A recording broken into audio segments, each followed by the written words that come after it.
करून घेतलेले आहेत आणि आता आळूच्या वड्या केलेल्या आहेत.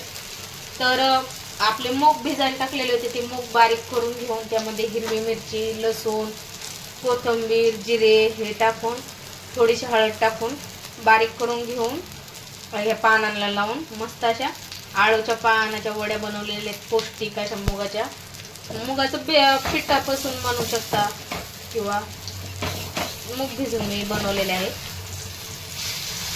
त्याची सकाळी आहेत ना पोळ्या पण बनवल्या त्या मूग बारीक करून उकडीले. तर मग कांद्याची पात बनवलेली आहे, बाजरीची भाकर बनवलेली आहे, ज्वारीची भाकर बनवलेली आहे छान मस्त अशी. खरपूस अशा छान वड्या भाजून घेतलेल्या आहेत.